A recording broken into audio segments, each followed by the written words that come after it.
Boa noite. A Câmara dos Deputados, já com a posse da nova legislatura, criou na semana passada uma comissão especial para analisar as propostas de uma reforma política. O tema é complexo e envolve muitos interesses, tanto da sociedade como dos partidos. O sistema eleitoral envolve, por exemplo, a regularização do financiamento privado de campanhas, a obrigatoriedade do voto, o voto distrital ou não.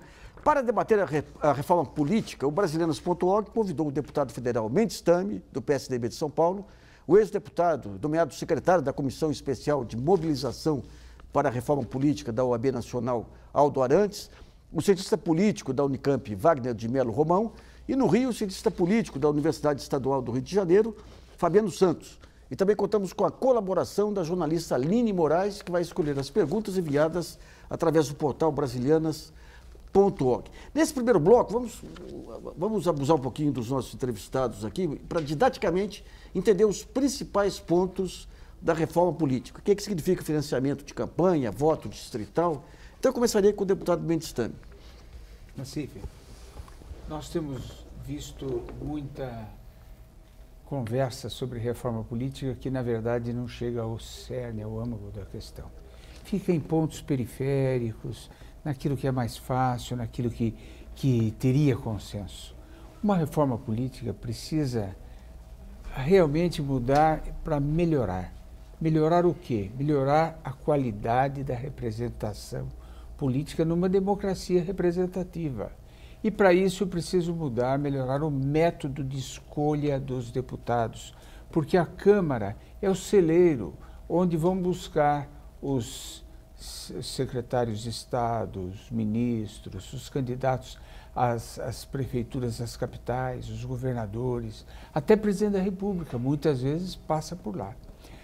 O que acontece hoje? São Paulo tem, por exemplo, 32 milhões de eleitores. A Argentina inteira tem 27. Que coisa. Tem cabimento alguém para ser candidato, Aldo, a deputado estadual ou federal? Fazer campanha para um colégio de 32 milhões de eleitores? Não tem cabimento. Então, você está abordando especificamente o voto distrital. Isso, que é a ou bandeira. regional. Pelo menos poder dividir o estado de São Paulo para que ele tenha 8, cada região eleja 8, como os estados menores que elegem 8. Então, São Paulo possa se subdividir em 7, 8, 10 regiões. E por essa proposta, quem que selecionaria os candidatos?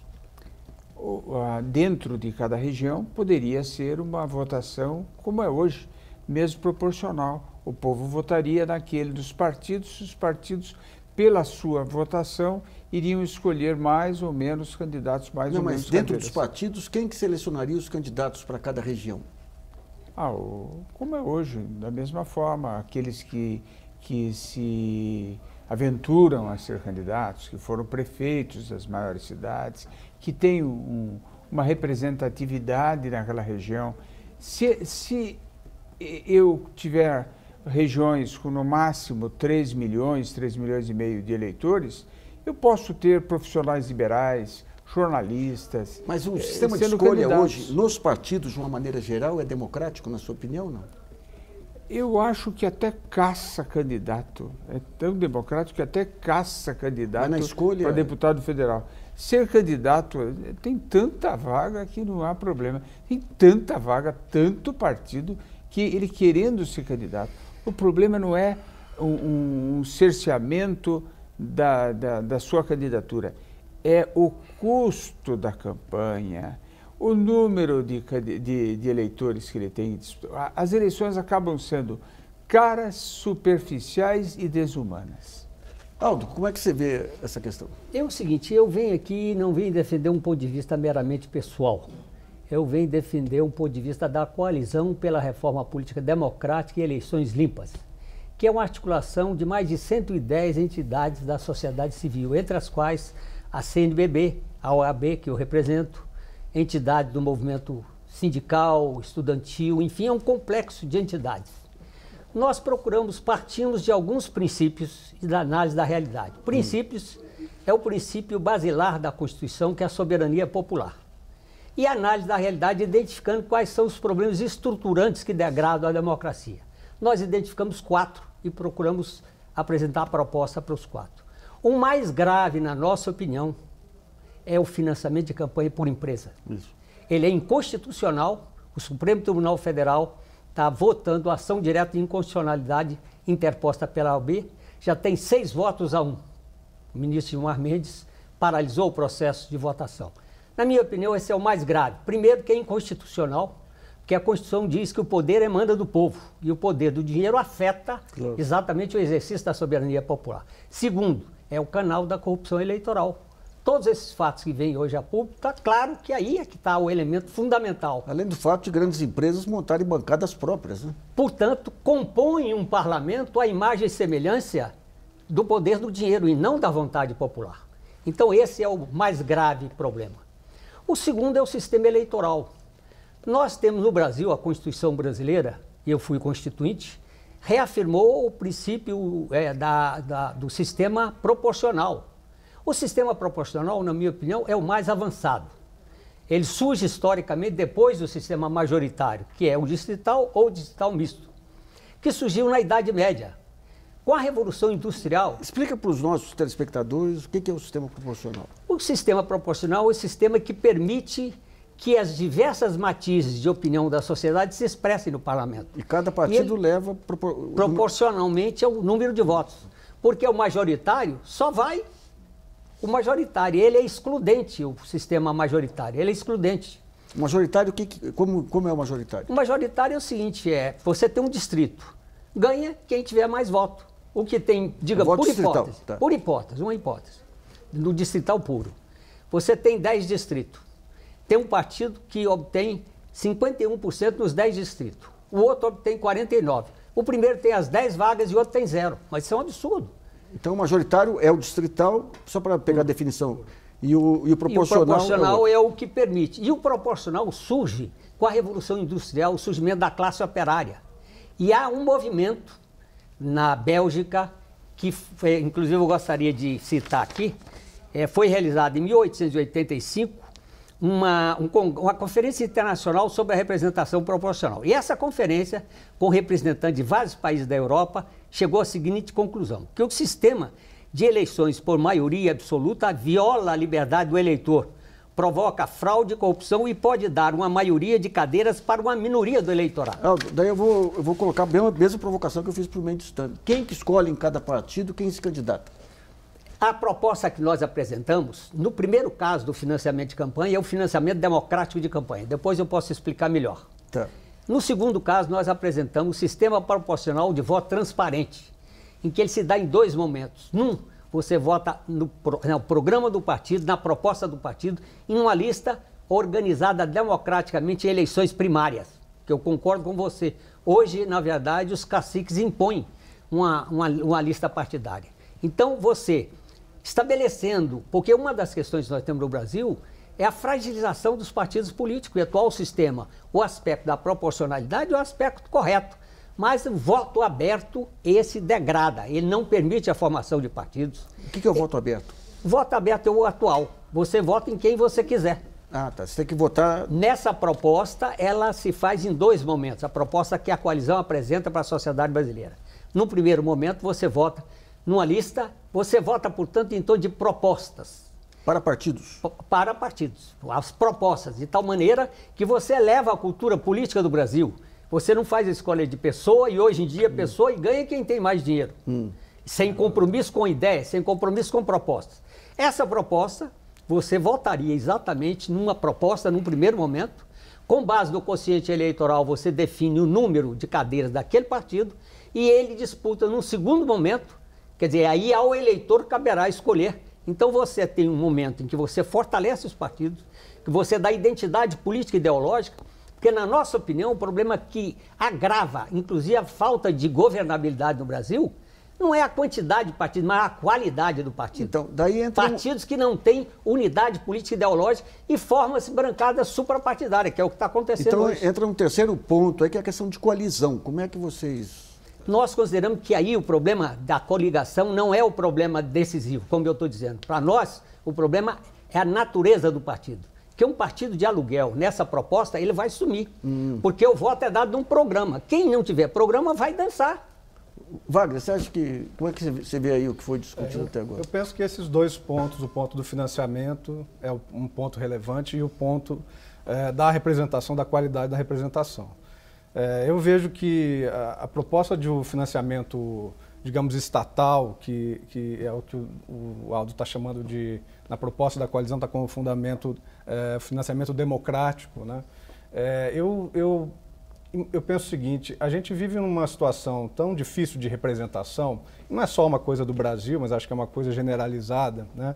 Eu investiria nesse debate o reforço do financiamento da pessoa física, né? Quer dizer, a limitação absoluta do financiamento de campanha por pessoas jurídicas, sou totalmente a favor dessa ideia, mas talvez sou mais favorável a que a gente pense em sistemas de facilitação, de estímulo a que o cidadão comum, num determinado teto, inclusive como coloca a proposta da coalizão, coloca R$700 como um teto de contribuição, né?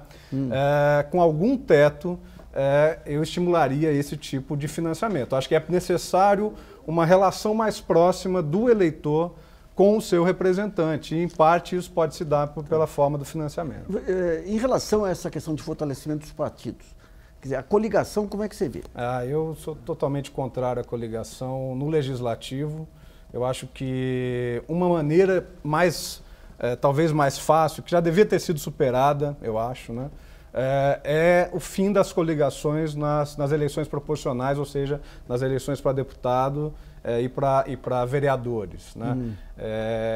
As coligações hoje elas acabam funcionando apenas para o ajuntamento do tempo de televisão, que esse é um outro problema sério que nós devemos lidar, né? E eu penso que as coligações para os cargos do executivo, né, elas, a princípio, no meu modelo ideal, continuariam a ocorrer, mas deslocadas, descoladas da divisão de tempo por televisão. Eu acho que isso é muito complicado. Duas questões pequenas? Primeiro, que a proposta da coalizão de financiamento democrático implica no financiamento público com o financiamento de pessoa física limitado, posso explicar. E outra questão é que, na verdade, a nossa proposta implica na possibilidade de uma coligação tendo identidade política e ideológica que proíbe a utilização do tempo de televisão. Ou seja, a coligação... Ela se dá depois da eleição? Não, ela se dá no processo eleitoral, mas proíbe a utilização do tempo de televisão. Desvincula coligação que se faça tem que ser por identidade política e ideológica, e não essa confusão que tem hoje. Porque, na nossa opinião, a questão fundamental é a qualidade do partido e a qualidade da coalizão, que é essa proposta. E eu pediria, inclusive, que as pessoas, como é uma proposta nova, que é uma proposta apresentada pela sociedade civil, quer dizer, por mais de 100 entidades, eu pediria aos debatedores que opinassem sobre essa proposta, que é algo novo que a sociedade civil apresenta ao povo brasileiro. Bom, eu vou para o Rio. Fabiano, a gente já colocou aqui alguns pontos centrais. A proposta que o Aldo está apresentando, você chegou a ler? Tem opinião sobre ela? Não, sim, eu já examinei, já li em diversas oportunidades, tenho acompanhado, sim. Eu acho que ela tem alguns méritos importantes. Agora, minha preocupação, Nassif, é um pouco diferente dessa, sobre pontos específicos da reforma. Eu acho que está acontecendo na Câmara um período aí de desajuste, não é? Porque a agenda que foi colocada pelo presidente Eduardo Cunha e que está sendo tocada na Comissão Especial de Reforma Política nada tem a ver com a agenda da reforma política que vinha sendo debatida, inclusive pelas entidades da sociedade civil, como a AB e CNBB. Essas entidades, como o Aldo Arantes tem mostrado, elas vêm defendendo a manutenção do sistema proporcional, algumas restrições no modo pelo qual as campanhas são financiadas e uma tentativa de aperfeiçoar o modo pelo qual os parlamentares são eleitos. A proposta nada tem a ver com o que está sendo discutido na comissão especial. Eu acho que isso precisa ser debatido na sociedade brasileira, né? A comissão especial está sendo informada pelo relatório Vacareza, que é um relatório frontalmente contrário àquele sobre o qual a Câmara vinha debatendo em consenso, por exemplo, entre Henrique Fontana e o Ronaldo Caiado. parlamentares de espectros ideológicos bem díspares, mas que vinham concordando sobre alguns princípios importantes, tal como um mecanismo de lista que pudesse ser mais organizado pelos partidos, manutenção do sistema proporcional, alguma forma de restrição de financiamentos, ou seja, o espírito era manter o sistema como ele está e fazendo aperfeiçoamentos, ajustes que pudessem conter alguns desajustes, alguns desequilíbrios do sistema atual, como, por exemplo, coligações e outras coisas. O que o Vacarezza fez foi pegar uma agenda que veio do PMDB e que é totalmente distinto. Então, acho que a sociedade tem que se pronunciar e os parlamentares se colocarem muito claramente que tipo de reforma eles estão pretendendo. Manter o proporcional e ajustar o sistema proporcional, ajustando o financiamento de campanha, ou reverter completamente o espírito do sistema eleitoral brasileiro, implantando o distritão, ou seja, nos estados ou nos distritos que vierem a ser criados, apenas os eleitos serão aqueles os mais votados. Isso é um tipo de sistema que contraria completamente a noção de fortalecimento dos partidos. A permissão de financiamento via empresa, o voto facultativo, que eu acho que é uma coisa desastrosa para o país, não é? Isso está em discussão. A coincidência de eleições, que é tornar o sistema eleitoral brasileiro, o processo eleitoral brasileiro paroquial ao extremo, porque você vai discutir eleição municipal e estadual junto com a eleição presidencial. São mudanças de alto coturno, de alta envergadura, cujas consequências nós não vamos conseguir controlar. E mais, com a propaganda que é feita, e aqui a crítica que eu costumo fazer aos defensores de reforma política, uma propaganda da reforma política como se ela fosse capaz de qualificar o sistema político, de melhorar o sistema político. Isso não é verdadeiro, Nassif. Nunca se viu isso em país nenhum. Mudanças no sistema eleitoral produzindo pessoas virtuosas no sistema político, como se as pessoas, os políticos não tivessem interesses, não tivessem preferências, não fizessem acordo, não fizessem trocas. Isso vai continuar sendo realidade na política brasileira, independentemente da lei eleitoral que foi implantada. Isso é verdadeiro na Itália, onde uma grande revolução no sistema eleitoral foi feita e continuou-se com uma alta fragmentação. Berlusconi ficou 25 anos na Itália, processo de corrupção acontecendo solto. Mesma coisa vale no Japão, onde o sistema eleitoral foi modificado com altas promessas, nada mudou nesse sentido. México é a mesma coisa, Venezuela, Bolívia e Nova Zelândia. Então, os grandes exemplos mundiais de reforma política não produziram essa maravilha que os propagandistas dizem que vai produzir. Então, eu acho que tem que baixar a bola primeiro sobre que alcance pode ser esperado de uma reforma política, ponto 1. Ponto 2, qual é o espírito da reforma? Porque é a mesma coisa que falar de reforma tributária. Eu posso apresentar para você que a reforma tributária é muito importante. Aí eu te apresento duas possibilidades. Imposto sobre grandes fortunas é uma reforma tributária. Ou uma reforma lá, governo George Bush nos Estados Unidos, que simplesmente aboliu o imposto para rico.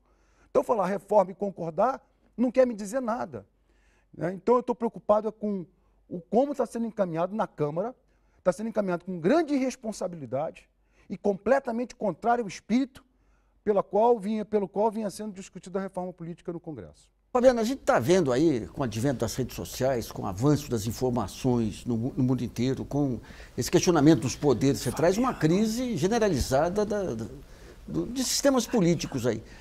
O que você vislumbra na frente com essa fragmentação monumental que é acentuado pelas redes sociais, pela internet, em detrimento de partidos e tudo mais? Qual o futuro? O que está se discutindo de mudanças no modelo democrático representativo para enfrentar essa nova realidade?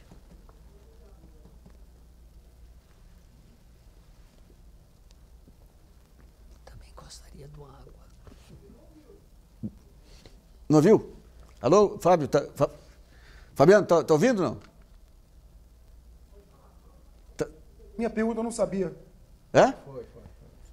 Não, a questão que eu coloquei é o seguinte: a gente está vendo com o advento da internet, das redes sociais, com a fragmentação trazida por essas redes, que cada grupo se junta em torno de ideias específicas, de que maneira que o modelo tradicional de democracia, com os partidos políticos, com os sistemas eleitorais, pode sobreviver dentro desse terremoto de informação e de organização pulverizada que está vindo com as redes sociais? Eu acho que os partidos eles vão se ajustar, eles têm se adaptado ao longo da história, diversas modificações têm ocorrido no sistema de comunicação, seja em relação à rapidez da comunicação, à qualidade, ao conteúdo, mas O partido ele é uma instituição, né, responsável pela agregação de interesses, preferências, pela organização do processo eleitoral, pela discussão de uma agenda ou seja, a pulverização e a fragmentação das informações e das opiniões, ela torna ainda mais relevante o papel do partido político, Nassif. Ao contrário, geralmente se diz, não, essa fragmentação, essa pulverização está levando a uma obsolescência dos partidos. Não, na democracia os partidos se tornam ainda mais relevantes por conta dessa fragmentação, né? Ainda mais importante se torna essa operação de agregar opiniões, agregar preferências e a formulação de uma agenda, de grandes agendas, de grandes plataformas de atuação governamental. Eu acho que os partidos podem se adaptar, não há problema nenhum. Tem que ter formulação, tem que ter estratégia. Vamos a uma pergunta selecionada pela jornalista Aline Moraes. Lembrando que o programa é ao vivo, você ainda pode enviar sua pergunta pelo portal brasilianas.org. Aline.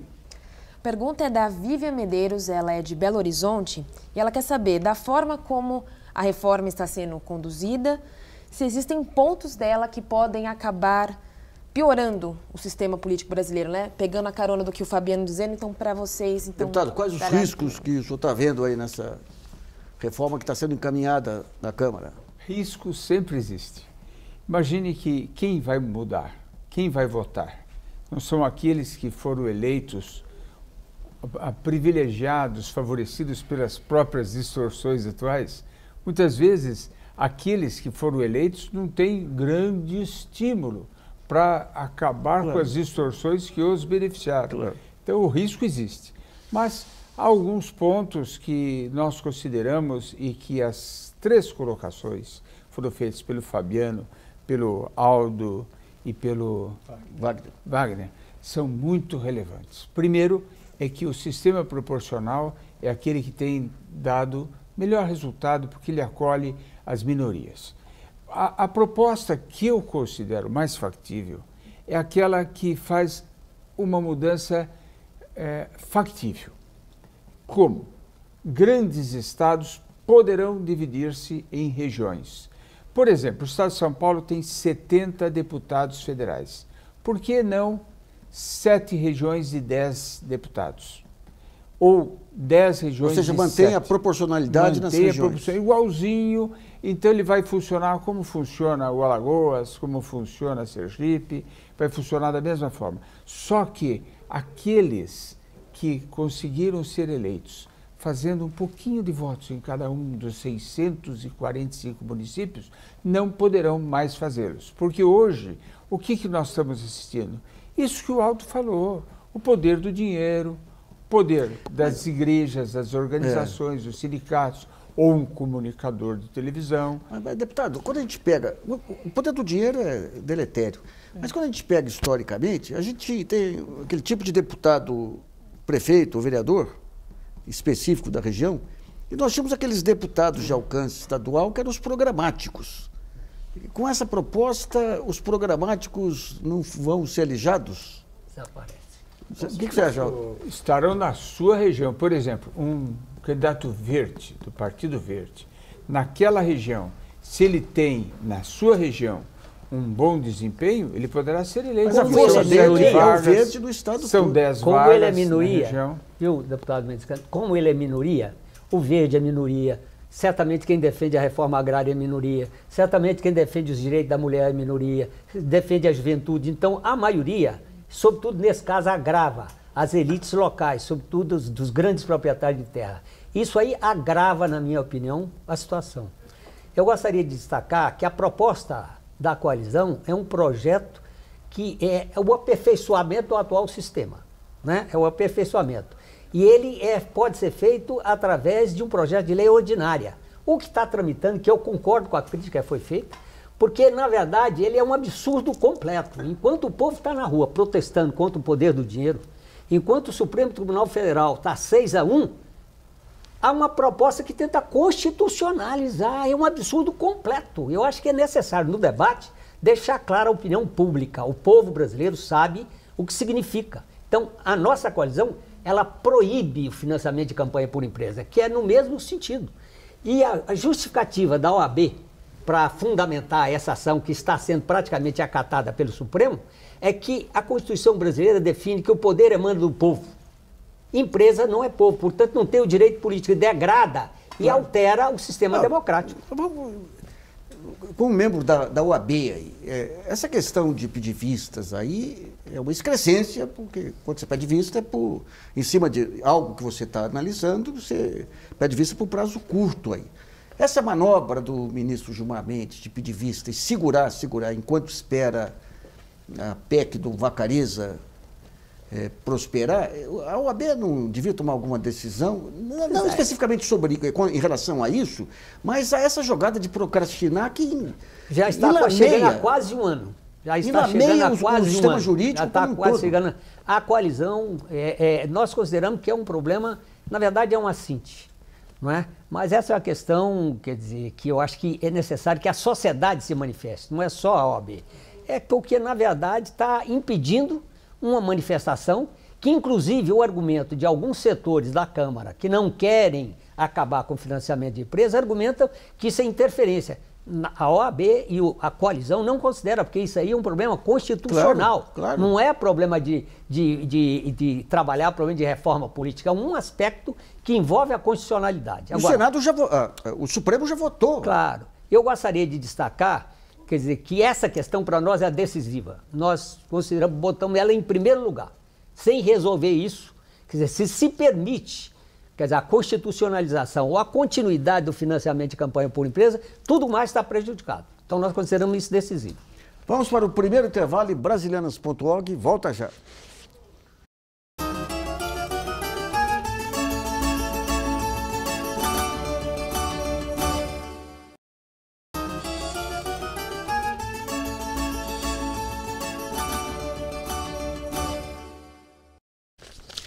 Voltamos a apresentar o Brasilianas.org, que discute hoje as condições para uma reforma política. Nesse segundo bloco, vamos falar do jogo de forças dentro do Congresso e analisar se nos próximos anos assistiremos a uma reforma política profunda ou apenas pontual. Eu queria que o Wagner analisasse aí, à luz aí da eleição do Eduardo Cunha, dessa frente que se montou, das bancadas ligadas a grandes grupos, qual a condição e da pressão da sociedade civil aí, através dessa coalizão. Como é que você vê as possibilidades dessa discussão no Congresso? Nassif, acho que o grande ponto aí realmente é o financiamento, né? O financiamento das empresas, o financiamento do cidadão, o financiamento que advenha do orçamento geral da União. E esse é o ponto central, não só por ele ser um elemento da reforma política, mas porque ele também vai, com as decorrências aí da Lava Jato, né? Ela pode reconfigurar esse quadro de forças que eu acho que está numa situação de muita instabilidade, né? Quer dizer, a gente vê um novo presidente da Câmara de Deputados com todo o seu vigor, né, do seu poder que lhe foi conferido aí na última semana, com uma capacidade, inclusive, de subverter, como bem lembrou o Fabiano, já o que vinha sendo discutido sobre reforma política, o que vinha sendo acumulado há tantos anos, né? Eu tenho a impressão que os próximos meses vão ser muito importantes. A gente precisa ficar de olho no que virá da Lava Jato. E, por outro lado, o Aldo lembra muito bem, a sociedade precisa estar vigilante. A sociedade não pode achar que ela não pode ficar omissa a esse processo, né? Quer dizer, a reforma política, mesmo difusa, ela continua sendo uma pauta muito forte. Não é à toa que reúne tantas entidades com tanta representação. Então, eu acho que o jogo a ser jogado é muito importante nesses próximos 3, 4, 5 meses, que haja muita atenção da sociedade e, oxalá, os meios de comunicação possam reverberar também essas preocupações. Fabiano, como é que você vê essa correlação de força, não apenas dentro do Congresso, mas fora mesmo, com os meios de comunicação, de um lado, as organizações sociais? Você vê com otimismo algum avanço aí? Ou vai emperrar num jogo de braço aí com o presidente da Câmara?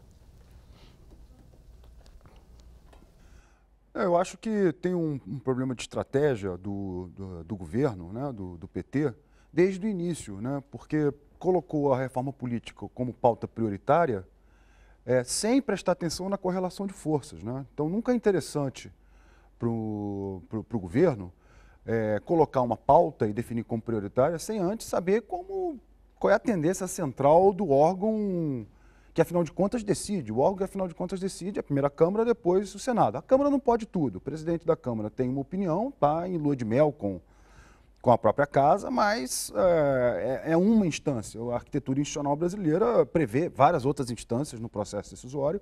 O Executivo pode muita coisa, tem vários instrumentos. O Senado tem uma postura diferente da postura da Câmara, mas, desde logo, e aí a minha opinião não diz respeito apenas ao governo, acho que diz respeito também aos movimentos da sociedade civil. Colocar a agenda política como uma coisa prioritária, sem ter uma noção mais próxima, mais realista da correlação de força daqueles atores que, afinal de contas, tomam a decisão, eu não sei se é a melhor estratégia, né? O caso agora atual da Câmara é evidente, é claro. Abriu-se a caixa. Tem que falar de reforma política. A resposta que o PMDB e Eduardo Cunha davam para o PT na primeira discussão é a seguinte: vocês falam há muitos anos que tem que ter reforma política, agora tem que ter reforma política. Como se a reforma política, por si só, fosse produzir efeitos maravilhosos, quaisquer que fosse seu conteúdo. Né? Então é melhor ficar com o sistema eleitoral que está, do ponto de vista dos atores, né, que têm se preocupado com isso, do que aprovar a proposta que o Eduardo Cunha está propondo.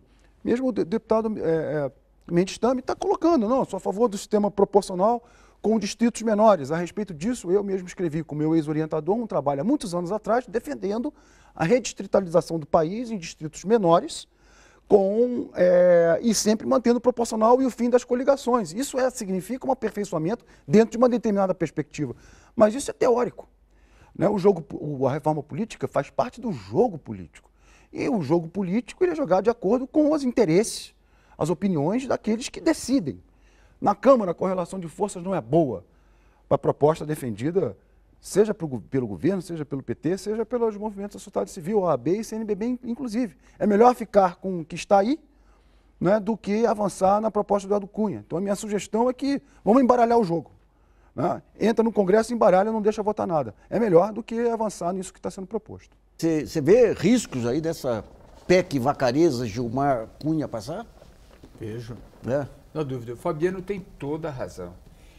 Na realidade, o que nós temos que fazer é tentar ir aperfeiçoando o sistema, ter algum ganho de qualidade para ir melhorando aos poucos. Por exemplo, se eu tiver distritos menores, não pode eleger um representante verde? Por que não pode? Então os estados pequenos não podem? Então só os grandes vão poder? Não, o que eu tenho é que esses representantes das minorias têm que melhorar, tem que ter não só o negócio focado num ponto, eles têm que enxergar o todo, enxergar as dificuldades, o cotidiano das pessoas, a vida difícil daqueles que não têm recursos, que não foram amealhados de grandes recursos pela riqueza, não tem riqueza, que dependem do poder público funcionar bem na área de saúde. Não tem dinheiro para pagar um plano de saúde, nem que seja o mais simplesinho. Não tem dinheiro para pagar uma escola particular, depende da escola pública. Depende do município, depende das ações públicas. Ora, esse cidadão que tiver o conhecimento das diversas políticas públicas, que tiver o conhecimento da participação da mulher, como você colocou muito bem entre os seus 4 pontos, esse cidadão tem maior chance de ser eleito. Mas o sistema atual não tem, não. Por exemplo, a reeleição, o Instituto da Reeleição nos municípios acaba conferindo um poder para o prefeito que não tem liderança. Isso teria que ser mudado. Eu concordo. Faltaram alguns pontos na sua... Só termina os pontos, verdade, depois vamos discutir essa questão. Só o seguinte, a proposta da coalizão, ela envolve 4 pontos. Como eu disse, é o financiamento democrático de campanha, o sistema eleitoral em 2 turnos, primeiro no partido e segundo no candidato, a paridade de gênero na lista, homem e mulher, eleito através de sistema interno de eleições democráticas, estímulo à participação das minorias e, o último, o fortalecimento dos mecanismos de democracia direta, plebiscito, referendo e projeto de iniciativa popular. Agora, quanto a essa questão que está colocada, é que, na verdade, eu faço aqui, aproveito para fazer um chamamento à sociedade civil.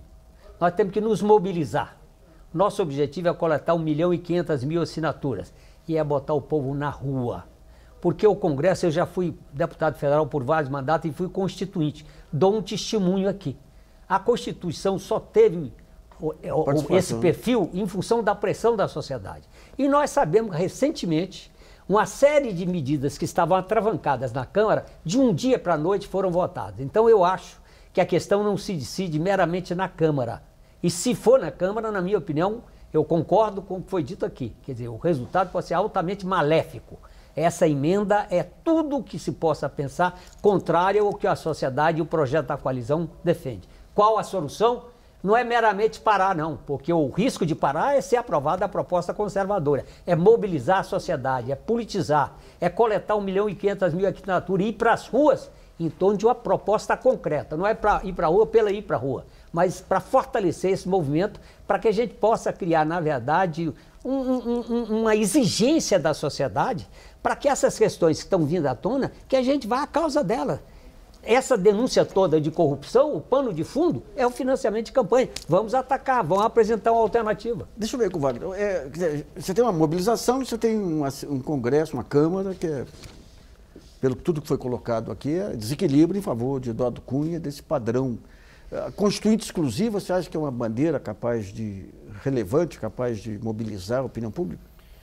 Eu acho que ela tem algum apelo para alguns setores, mas eu vejo com bastante dificuldade. Eu acho que a gente teria muita dificuldade de fazer uma Constituinte exclusiva e até inspirado aqui na proposta do Aldo, de refortalecer plebiscitos e referendos, me parece que se a gente tivesse um Congresso ideal, né, ou uma Câmara e um Senado ideais, que pudessem depois, através de um referendo, né, a população pudesse referendar uma reforma política, que é provisória, né? Acho que o deputado Mendes apontou aí com bastante sabedoria.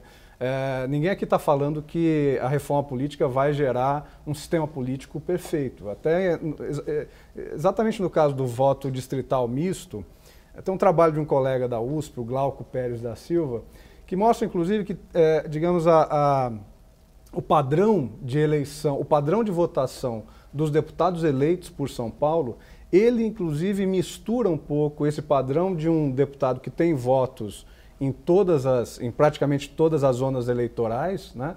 Que não é só o fenômeno Tiririca, mas são outros deputados que também têm um apelo de mídia muito forte, mas ele também mistura esse tipo de voto com o voto daquele prefeito da cidade, daquele vereador mais votado da cidade. E a gente pode falar aqui de inúmeros exemplos em que isso acontece. Então parece que há uma mágica aí no sistema que a gente vive hoje, que já antes de uma reforma para um sistema distrital misto, já coloca isso, né? Quer dizer, os deputados sabem muito, os candidatos sabem muito bem onde podem colher votos e onde esses votos vão reverter em vitória para eles, né? Bom, vamos a uma pergunta enviada pelo portal brasileiros.org, selecionada pela Aline Moraes. A pergunta é do Renato Fonseca, ele é de São Paulo, capital. Essa pergunta chegou para a gente no intervalo para tentar entender melhor a questão do voto distrital, né? Ele quer saber se essa mudança poderia acabar com a possibilidade de um candidato bastante votado acabar elegendo outros, né? Como aconteceu já no caso Tiririca, no caso do Enéas. Quer saber, é possível essa mudança gerar essa consequência? Os puxadores de voto, eles ajudam a reforçar os partidos da democracia ou atrapalhar? Eu acho que atrapalha. Mas considero que o distrital misto não é a solução. Nossa opinião é contra, seja o distrital misto, seja o distrital puro. Por quê? Explica só o distrital misto e o puro. O distrital misto, a metade dos votos é pelo sistema majoritário e a metade pelo sistema proporcional. Qual é o problema? Que reduz pela metade o voto de opinião, que é o voto que expressa esse sentimento, quer dizer, essa posição do conjunto da sociedade. E mais, normalmente o distrito influencia no voto proporcional. Então o partido majoritário termina fazendo o voto daquele majoritário e coletando, carreando votos. Então, na minha opinião, quer dizer, é menos grave do que o distrital puro, mas na minha opinião também ele não atinge. A proposta da coalizão, mantendo o voto, além do que é o seguinte, distrital puro ou misto implica emenda constitucional. A nossa proposta é projeto de iniciativa popular e é projeto de tramitação simples. Maioria simples está aprovada. E nosso reafirma o sistema proporcional, mas aperfeiçoou, acabando com o voto tiririca, reduzindo o número de partidos, reduzindo drasticamente o número de candidatos. Nós fizemos uma análise, só para ter uma ideia, que reduz drasticamente o custo da campanha. Se fosse aplicada essa proposta que nós estamos apresentando, a eleição de 2010 teve 430 e tantos mil candidatos a vereador, reduziria para 100 e poucos mil. É uma redução drástica do número de candidatos, permite, portanto, o eleitor conhecer melhor o candidato, a posição do candidato, dá condições para a governabilidade, porque essa governabilidade, fundamentalmente, é a qualidade dos partidos. A falta de identidade dos partidos é que impede a governabilidade. Tanto assim que hoje, quer dizer, o fator principal da falta de governabilidade, na verdade, não é a quantidade, é a qualidade do partido. O partido não tem identidade, forma-se bancada suprapartidária, que é o que ocorre hoje, em função de outros interesses. Entende? Sim. Então, na verdade, a proposta nossa é contra o distrital misto é a favor do proporcional aperfeiçoado, proporcional em que não seja voto em pessoas, mas seja voto em proposta e, num segundo momento, voto em pessoa. Vamos para o segundo intervalo e brasilianas.org volta já.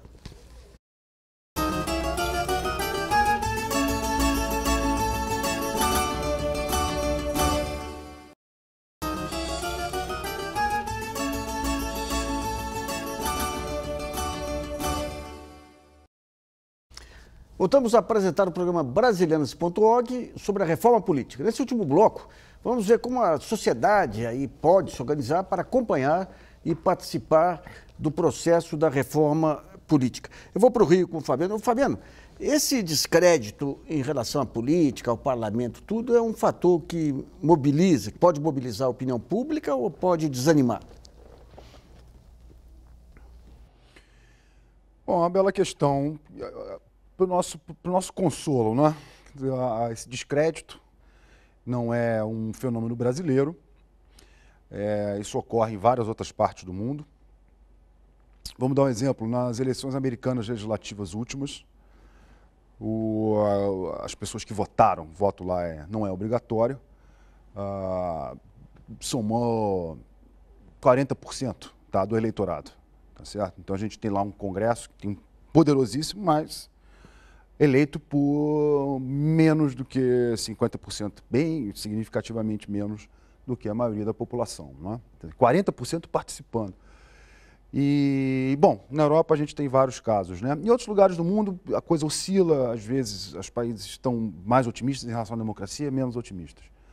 No caso brasileiro a gente tem uma conjuntura não favorável por conta de vários fatores. É claro que esse processo na Petrobras está criando um humor muito desfavorável à política, aos partidos, não é? E então eu acho que a gente tem que ter uma análise um pouco mais de longo prazo, né? No caso brasileiro, a gente tem, em média, um apoio aos partidos, assim, as pessoas falando que têm preferências partidárias, em torno aí de 50% da população, 45% a 50%, tá, dos respondentes, o que não é ruim, o que não é baixo, o que não é pouco. Isso depois da redemocratização. É claro que temos momentos em que esse apoio se torna muito ruim. Então, eu acho que a democracia é um fato da vida brasileira. A população sabe da sua importância, sabe da importância do voto, da escolha eleitoral e do governo nas suas vidas, mas ainda tem uma percepção de algo distante, de algo etéreo. O meu temor em relação à questão da reforma política via mobilização social são de duas ordens. Em primeiro lugar, as pessoas que assim, são mais distantes e que tendem a ver a política como algo mais distante são pessoas já com um handicap, né, relativamente a outros setores da sociedade. São pessoas que geralmente têm baixa renda, têm problemas de sobrevivência e prioridades muito fortes, né, colocadas antes que a questão política possa vir a fazer sentido. Então, essa defesa de uma reforma política, entre aspas, mais democrática, ela acaba sendo reduzida a um grupo pequeno de pessoas, que no frigir dos ovos não terá a capacidade de mobilização necessária para reverter opiniões de retrocesso no Congresso. E, em segundo lugar, a questão técnica mesmo. A reforma política é uma questão que envolve técnica. Várias perguntas você, Nassif, formulou, pro doutor Aldo Arantes em relação ao que é voto isso, o que é voto aquilo. É uma coisa que demora para ser digerido. Não é uma coisa impossível, mas demora para ser digerido. Então, não é uma questão simples, que de uma hora para outra a gente sabe para onde o barco tá andando. Então, essas são as minhas duas preocupações de tratar desse tema, achando que a mobilização popular por si só pode bastar para avançar na democratização do sistema. Deputado, o seu partido, por exemplo, como é que os militantes, os eleitores encaram esse tema? Bom, em primeiro lugar, se não houver uma diminuição do distrito, do tamanho do distrito, não há diminuição do custo. Todas as outras análises diminuem o número de candidatos. Com mais de 30 partidos, dizer que vai diminuir o número de candidatos é ser muito otimista. Mas se nós diminuirmos o distrito, a campanha fica mais barata mesmo. E sem isso, é uma troca de 6 por meia dúzia. Trocar financiamento público por privado, acho ótimo que as empresas não participem, que cada um consiga seus recursos para ser candidato de pessoas físicas. Acho ótimo, muito bom, mas tem que diminuir o distrito. Esse é o ponto fundamental para melhorar a qualidade, para dar um upgrade, um aumento da qualidade, na melhoria da qualidade da representação política no Brasil. Aldo, como é que você vê essa questão do tema chegar na opinião pública? Eu acho o seguinte, primeiro que eu acho que essas ponderações feitas pelo professor têm fundamento, a coisa não é simples, mas na minha opinião não é impossível também. E mais, se não conseguirmos fazer isso, corre o risco aí sim de que essa proposta ela possa eventualmente passar. Então eu não tenho garantia de que nós consigamos isso, mas eu boto exatamente o meu esforço e a coalizão bota exatamente a sua ênfase nessa questão, exatamente para pelo menos impedir que passe uma reforma que seja um retrocesso. E quem sabe, a depender do grau de mobilização, nós conseguimos o avanço. Agora, eu digo, é claro que se você analisa a reforma política no seu todo, ela é complexa, mas qualquer movimento social, ela parte de um elemento concreto. E o elemento que está mobilizando a sociedade é o problema do financiamento de campanha, a corrupção. Essa proposta está apresentando uma alternativa concreta. E é através disso, porque hoje em dia, você perguntar para um operário se ele é a favor ou contra a grana na campanha, é claro que ele vai ser contra.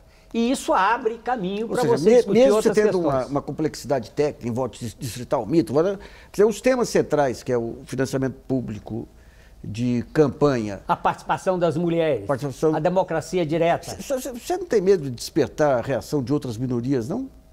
Os negros chegaram e falaram, por que não os negros? Mas os negros também têm, é que eu não expliquei aqui. É que tem a paridade de gênero, porque mulher é maioria, na verdade não é minoria. Daí a paridade de gênero.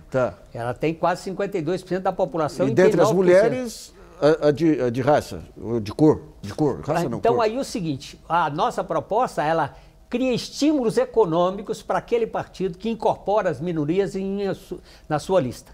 Certo. Então, na verdade, ele teria é um estímulo de natureza diferente. Porque das mulheres é o papel, a quantidade delas. Das minorias é exatamente o significado da representação delas no Congresso. Wagner, você acredita nessa possibilidade de um tema complexo conseguir ser trocado em miúdos e chegar à população? Eu acho que a formulação desse problema não é realmente uma coisa fácil. E eu também não acho que a reforma política, seja ela qual for, vá resolver tudo e todos os nossos problemas. Eu penso que a gente deve estar muito ligado ao humor nacional, né? E o humor nacional hoje ele está estarrecido com o que está acontecendo, né, com as descobertas na Petrobras. Eu vou te falar, com esse negócio da HSBC, que já vem mais uma lista aí. Então eu acho o seguinte, quer dizer, se a gente não moralizar financiamento de campanha dessa vez, e o que é fazer isso? É acabar com o financiamento das empresas. Eu acho que vai ser muito difícil a gente, numa outra oportunidade, conseguir essa vitória. A gente tem tempo aí, rapidinho, para uma pergunta a mais aí, Aline. Uma pergunta do Walter Justino, ele é de Diadema, São Paulo. Aliás, outras pessoas também fizeram perguntas parecidas, falando em participatividade das pessoas nesse processo. E é possível, na reforma política, também aumentar a participatividade da população no processo político mesmo, que a reforma chegue a esse ponto de incluir, enfim, a população nas decisões políticas? Talvez o Aldo pudesse falar dos sistemas de democracia direta. Aí, na verdade, a Constituição brasileira estabelece duas formas de exercício da democracia. A democracia representativa e a democracia direta. Isso a Constituição define. Só que a democracia direta ficou esvaziada, não se pratica no Brasil, o que não leva em conta um princípio basilar da Constituição, que é a soberania popular. Me fala, só bem rapidinho, quais são os instrumentos básicos da democracia direta? Plebiscito, referendo e projeto de iniciativa popular, que é esse nosso. Tá. Então, a proposta que nós fazemos é exatamente criar uma norma que obrigue em casos extremamente importantes, como, por exemplo, um tratado internacional que possa ser lesivo aos interesses do país, que isso seja objeto de um plebiscito ou de um referendo. Então, é criar determinadas matérias em que o povo seja ouvido. Hoje, na verdade, fala-se da democracia representativa, mas esquece que a Constituição assegura a democracia direta. E essa é a melhor forma também de você estabelecer uma sintonia entre a maioria da sociedade e as instâncias de governo. Porque há hoje uma distância. Então, essa proposta que nós estamos apresentando, seja de uma representação mais identificada, porque você retirou o poder do dinheiro, você permite uma representação mais identificada com as aspirações populares, e você abre também para a participação das mulheres, para a participação das minorias, e abre determinados temas em que a sociedade opine. Então, aí sim, você cria uma sintonia entre governantes e governados. Bom, o programa Brasilianas.org sobre reforma política termina por aqui. Eu agradeço a participação do deputado federal Almir Stambi, do ex-deputado secretário da Comissão Especial de Mobilização para a Reforma Política da OAB Nacional, Aldo Arantes, do cientista político da Unicamp, Wagner de Mello Romão, e do cientista político da Universidade Estadual do Rio de Janeiro, Fabiano Santos. E agradeço também a colaboração da jornalista Aline Moraes e de você que nos acompanhou em mais essa edição. E não se esqueça de continuar colaborando e enviando sugestões, textos e vídeos para o portal Brasilianas.org. O espaço aqui também é seu. E voltamos na próxima segunda-feira, às 8 horas da noite. Até lá!